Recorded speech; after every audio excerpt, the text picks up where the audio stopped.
Alright guys, we made it. We made it to the last Lord of the Rings movie. It only took us about 12 and a half hours to get to this point, but we're here, and let's talk about some Return of the King.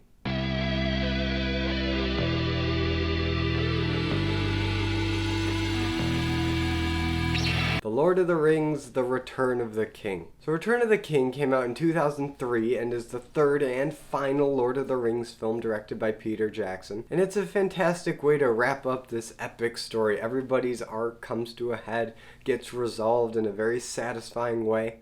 So let's dive right in. So Return of the King opens not quite where we left off. It actually starts with a backstory on Gollum. And this is back when Gollum was Smeagol, and you have Smeagol and his buddy Deagle going fishing, and Deagle comes across the ring, and then they fight, and Smeagol ends up with the ring, and it corrupts him and does all the terrible things that we know, and he no longer looks like a hobbit, he looks like this Gollum creature. And this is a question, what would you categorize Gollum as? Because he used to be something like a hobbit, but after the ring corrupted him, is he more like an orc or goblin, or is he like a small troll? What is the classification of Gollum? I'd love to know. Leave it in the comments. And this backstory is pretty cool. Gollum becomes much more terrifying in this backstory than he's ever been, and that does a great service to his character. There's something about seeing Andy Serkis in practical makeup turning into Gollum that is way more off-putting than when it goes full CGI. I don't know, there's just something about the makeup in the in-between stages. It's grotesque. But after that, we catch up with our still mostly divided fellowship on their individual quests from the Two Towers. And we see Merry and Pippin drinking and smoking and enjoying the spoils of Isengard after them and the trees completely ransacked the place. And it doesn't take long for the Warriors 3 and Gandalf to be reunited with them, and it's happy, and they have a bit of a celebration. But the work isn't done. They still have a wizard up in that tower that they need to deal with. And this brings me to the first of two scenes in the extended edition of Lord of the Rings that I really believe should have been left in. Because for the most part, the extended editions of these movies have had scenes that do help flesh out certain plot lines better and or develop the world deeper or just, add to the mythology of Lord of the Rings. But Return of the King has two really important scenes for the story that for some reason Peter Jackson cut, and I don't understand why. And the first of which is the death of Saruman. Now Saruman is holed up in his tower and nobody can really get to him. And it's just him and Wormtongue, and they're talking down at the Fellowship, and Gandalf is not trying to kill him, but he's trying to get information out of him and try to bring him back to the light side so that they know what Sauron's next big play is. But Saruman's not having any of that, and Wormtongue, being the little deceitful liar that he is, stabs Saruman in the back, and a little bit of a fight breaks out. Wormtongue dies, and Saruman goes tumbling over the tower and lands on a spike and just splats there. Tell me that isn't infinitely better than the theatrical cut where they just walk past it and Gandalf says he has no power anymore, it's not a big deal, and they just leave him. Saruman was one of the two main adversaries of this franchise, and if you don't have a satisfying conclusion to him, it just feels a little lazy. It doesn't feel like it wraps up as nicely as everything else. But even so, I am glad that it is included in the extended edition. And even though the extended edition of Return of the King is over 4 hours long, I still think it's worth it just for that scene and another scene I'm going to get to later. But as satisfying as it was to see Saruman die, his death does bring about some consequences going forward, mainly having to do with the Seeing Stone that they acquire that Pippin is inexplicably attracted to, that he just has to take a look, and he does take a look when they're back in Rohan, and it causes some problems. And while they did look out that Sauron didn't get too much information about what the Fellowship was planning, Pippin was able to see a little bit of Sauron's plans in that he's planning on attacking Minas Tirith in Gondor. So with this information, Gandalf and Pippin go on to Gondor to warn them, to light the beacons, to call Rohan to aid them in the battle to come. But it's here where we properly meet Denethor. Now we've seen Denethor a little bit in Two Towers, and we see more of him in the extended edition. But when Gandalf and Pippin approach Denethor, he's holding Boromir's broken horn, and he's in grief, and he's going completely mad in this movie. Denethor is just a terrible leader here. He's selfish, he's power hungry, he's vain. He's pretty much a representation of all the despicable characteristics that the ring would latch onto and corrupt and amplify.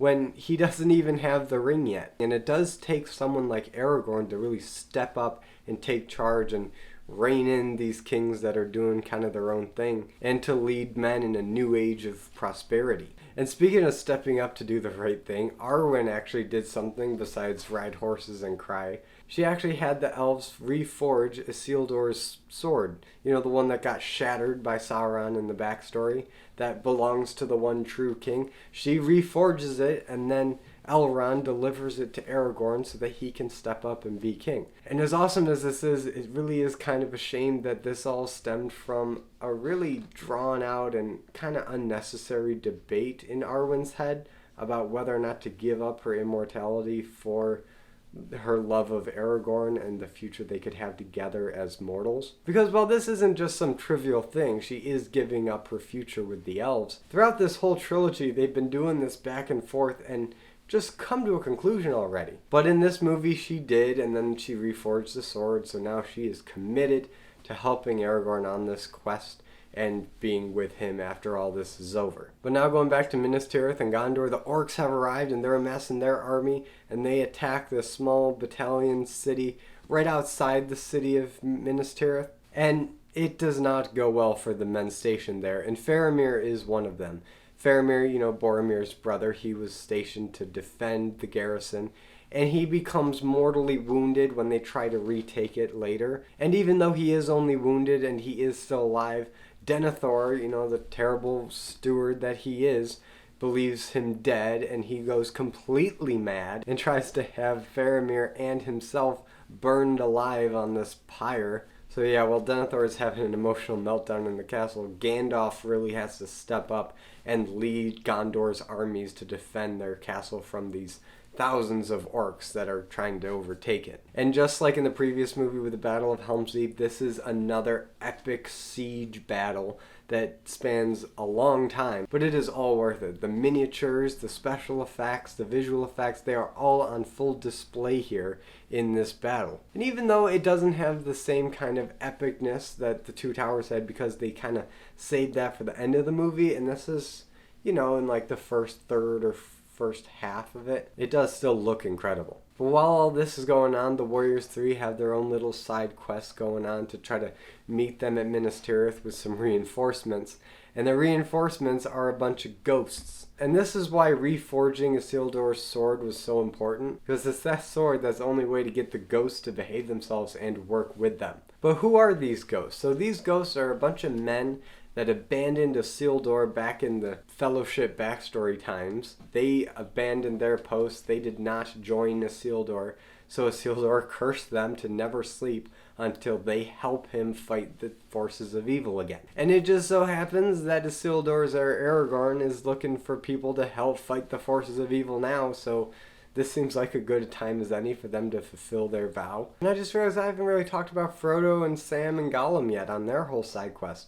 And that's really because not a whole lot of interesting stuff happens in the first half of this movie with their quest. It's mostly just Gollum leading them through Mordor. They find the stairs, they go up the stairs, they go in the tunnel. And while they go up the stairs, there is a bit of a falling out between Sam and Frodo over the missing lammas bread that Gollum definitely got rid of and framed Sam with. And it's here where Frodo comes face to fangs with Shelob, the giant spider. And in my Fellowship of the Rings review, I did kind of say that as the movies progress, the villains become a bit more homogenous. They all kind of look like orcs and goblins. And there's not as much variety as we get in Fellowship as far as enemies.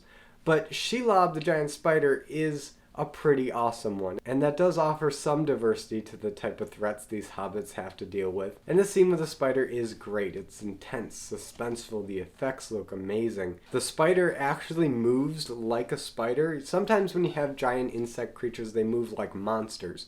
But this spider actually moves and maneuvers like a real spider, and I thought that was pretty cool. But despite Frodo's best efforts, he does get stung and then paralyzed and wrapped up in a web, and is about to get eaten until Samwise returns, and he's got Sting in one hand and the Light of Erendil in the other, and he tells him to get away from him, you filth, and he fights that spider, stabs him in the eye, stabs him in the abdomen, fights him off, and then he goes and tries to take care of Frodo, but Frodo's all paralyzed, he thinks he's dead. Orcs come in and take Frodo away, so now Sam has to go and infiltrate the orcs and rescue Frodo. This is another pretty intense scene because you don't know if the orcs have discovered the ring or not. It's later revealed that Sam took it off of him when he thought that Frodo was dead to complete the quest. But throughout this whole thing, when they're stripping Frodo and they're talking about his mithril armor, it's a really terrifying thought to think that Frodo had lost the ring after he got strip searched by orcs that answered directly to Sauron, the one person that they're really trying to keep in the dark about this ring. But the good and faithful servant that Sam is, he goes in and causes a disturbance among the orcs so that he can get Frodo out. They have the ring, but they did lose the mithril shirt, but it is going to come back into play later. But now they're on the last leg of their trip, and they have to go up the mountain to drop that sucker into the volcano. But before we talk about that, we have to finish up what's going on in Minas Tirith with this epic siege. The riders of Rohan have answered the call. They've come in, the cavalry arrived, and they wipe out a whole bunch of orcs, especially since Merry and Éowyn have joined the army and they're fighting alongside them. And Éowyn comes face to face with the Witch King of Angmar. And the Witch King is just one of the Nazgul, the one that stabbed Frodo with the sword up on Weathertop in the first movie. He's been promoted to kind of the general of the Nazgul and the army of orcs. And he's on his fell beast flying above everybody, causing all kinds of havoc. And they say that no man can kill him, but Éowyn is not a man, she's a woman, and she goes toe-to-toe with him after cutting off his fellbeast's head in like 2 chops. But she stabs him in the face, his whole body kind of deflates like a balloon, his helmet caves in on itself, and he's dead. But this is by no means the end of the battle, because even though the riders of Rohan have come in, the Witch King's dead, Sauron has reinforcements too, and there are these armies of men from the south with these giant elephants called Oliphants. And while horsemen are better than orcs, Oliphants are better than horses. So they start to get a little stomped. But Gondor also has some reinforcements of its own. The Warriors 3 arrive just in the nick of time with their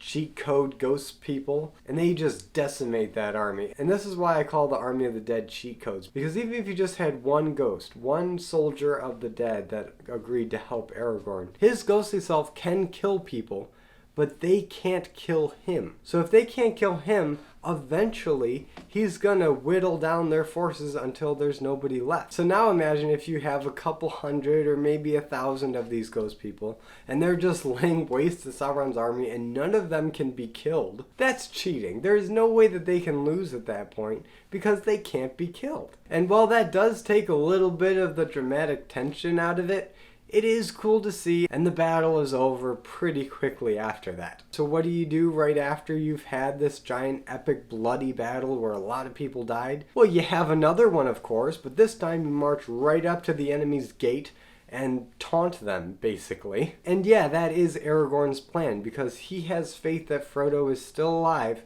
and if they can use that battle at the gate as just a distraction, so that Frodo can get up past the orcs and up into the mountain to drop the ring in, he'll see that as a victory. And this is why Aragorn is just the best. He has so much faith in Frodo and the mission, and he's willing to lay down his own life for his friends, and just put the crown on this guy's head already. He is the king. So while Sauron's armies and the armies of men are meeting at this Black Gate to have their final confrontation, and the Eye is watching them, you have little Samwise and Frodo who are looking just terrible. They look like death. And it's here where the full weight of that ring is on Frodo, to the point where he can barely stand. He looks like death. He looks worse than he did when he had poison in his veins. And he looked pretty dead there too. But Sam's courage and dedication never fails. He picks Frodo up when he can't walk anymore, marches him right up into the mouth of Mount Doom. So Frodo succumbs to the temptation of the ring. He puts that sucker on, but luckily Gollum showed up. Which is probably the only time anybody's ever said, luckily Gollum showed up. But he did, and he hops on Frodo, starts fighting with him, bites off his finger to get the ring.